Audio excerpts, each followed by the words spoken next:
Hi everybody, I'm Cliff, and this is Life with MS or Life with Multiple Sclerosis, and I have a fun little vlog lined up for you today. Now before we get started, fun fact, men aged 40 or older diagnosed after the year 2018 with multiple sclerosis tend to be 10 to 12 times more attractive to women. Cue the laughing wife. My microphone totally cut you out. That was hilarious.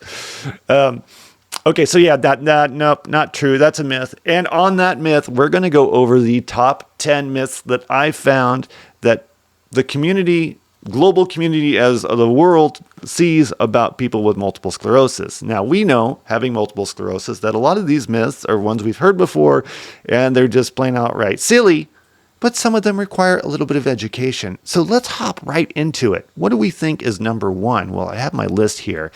Okay.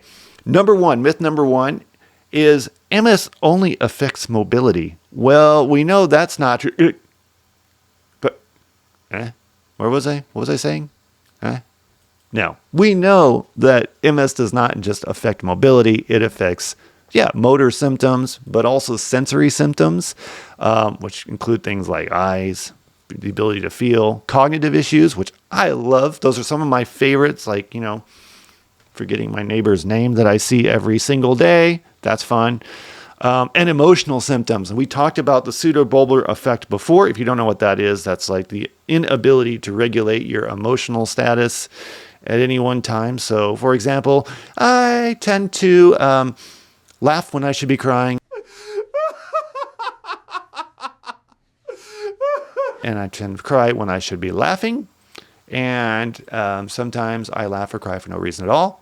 That can be fun. The laughing part can be darn right hilarious, and I get some really weird looks. The crying part doesn't happen as often, but that one's really weird. So, emotional symptoms, also depression and anxiety, which are invisible on the outside. They're not a mobility issue, but they are very real with multiple sclerosis. Okay, and of course, our favorite on my list here that goes with not mobility is fatigue. The fatigue with this disease is absolutely gnarly and just crushing.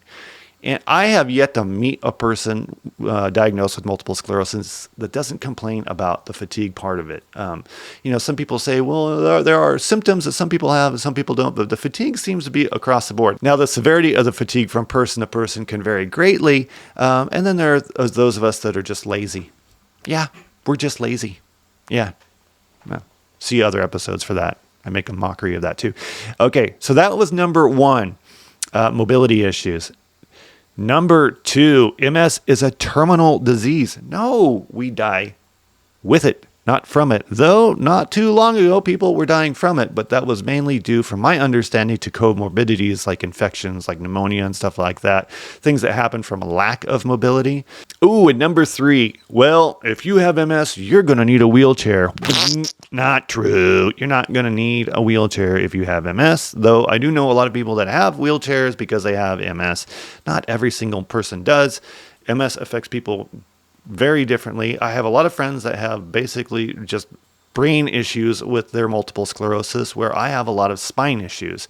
Now, that would put me in the high likelihood for a wheelchair if I don't do something about my MS, but I am doing something about my MS. I'm on Mavenclad, and hopefully we're going to stop the progression of it. But I would say 95% of the people that I know with MS, and I know a lot of people with MS, are not in wheelchairs. And if they were, some of them have managed to get out of their wheelchair. Though I don't really understand how that works. That's MS. It's very complicated. Ooh, number four. Number four is a fun one. Now, I know you've heard this if you've been diagnosed with multiple sclerosis, but MS is a young white woman's disease. Do I look like a young white woman? Anybody?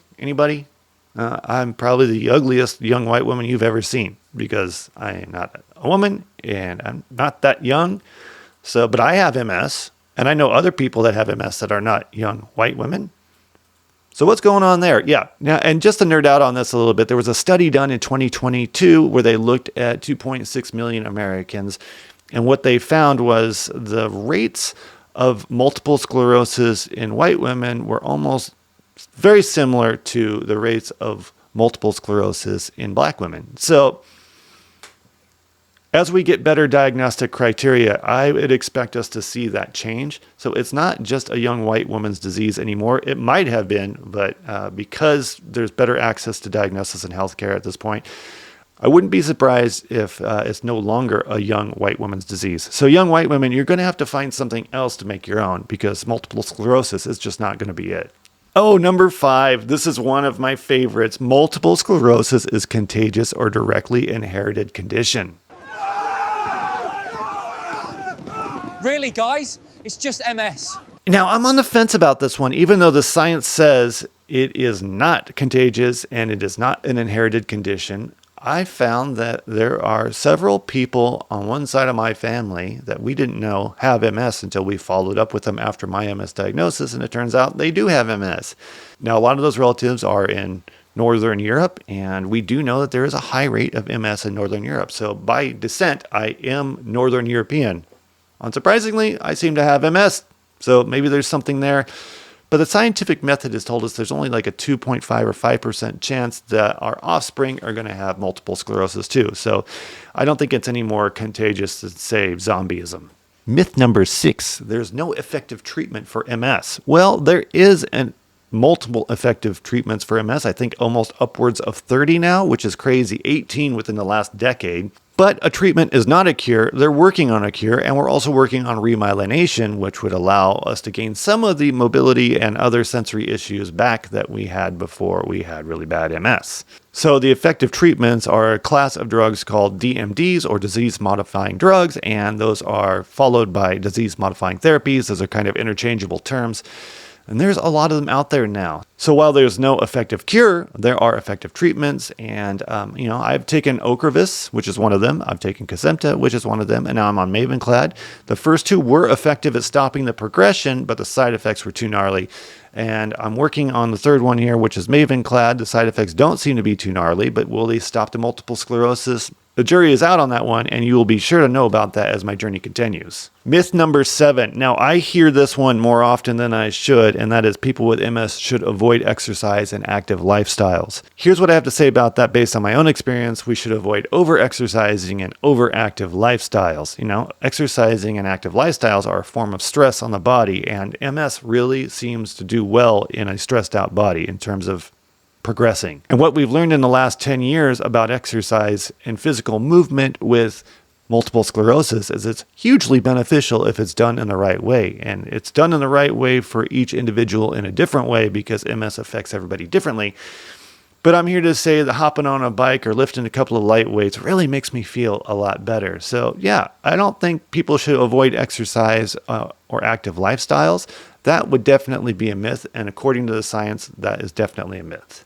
Now, what are some of the things that those do? Well, they improve the cardiovascular respiratory fitness of somebody with MS. It offers a reduction in debilitating fatigue, which is really nice. Improvements in bladder problems. I gotta say, ever since I've been regularly working out, I'm doing a lot better in the not peeing myself category. Not 100%, but a lot better. And enhanced cognitive function, which I don't know about yet, but my wife says I'm dumb sometimes.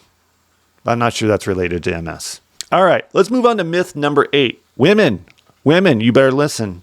You should not get pregnant with MS. Okay, that's a myth. I guess you could totally get pregnant with MS. I can tell you, and I'm not a mom, but I'm a dad, handling kids and MS at the same time is really very difficult. Though kids are awesome and they keep us moving. So I love my little guy, but the MS I consider another child because it requires just as much work to manage. So myth number 8, women should not get pregnant with MS. Is that just that a myth? But there are, stipulations in there. There are certain DMTs you shouldn't be getting pregnant on, all that stuff. Talk to your neurologist. Myth debunked. Getting pregnant with MS is maybe not a bad thing. Ooh. And number 9, I like number 9, MS is a mental illness. I could see where people come up with this. It is a myth, so we're dealing with lots of psychological effery is what I'm going to call it. Basically, really bad depression, really bad anxiety, all kinds of other things going on. So I could see how people from the outside would think we've got some type of mental illness. We're just struggling with a range of emotions. And the day-to-day can be very difficult with this disease. And so while it's not a mental illness per se with MS, it does come with a lot of mental challenges. And there's a bunch of science and theories as to why we experience those depression and anxiety moments with multiple sclerosis, and it has to do with something with inflammation in the central nervous system. It's complicated, but it is definitely a thing, and it is there. However, MS is not certified as a mental illness, so you're not as crazy as you might think you are, which could be good or bad. And number 10, I don't know which one of us has not thought about this in the past, but basically, early symptoms don't need treatment. The myth that early symptoms don't need treatment, I think, is just that, a myth.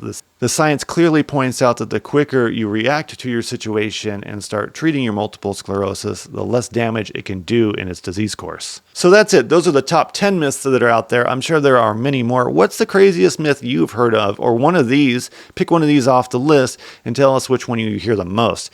Because holy moly, I hear a lot of them a lot. And I think one it didn't mention that I hear a lot is, oh, you have multiple sclerosis. Well, so you're going to be over it by next week. Like some people think it's like the flu and it's just something you get over.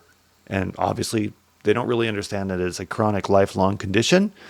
So it's seen more as like a viral infection rather than a chronic disease. That one is always interesting to try to explain to people. I'm still working on a really good analogy or a metaphor.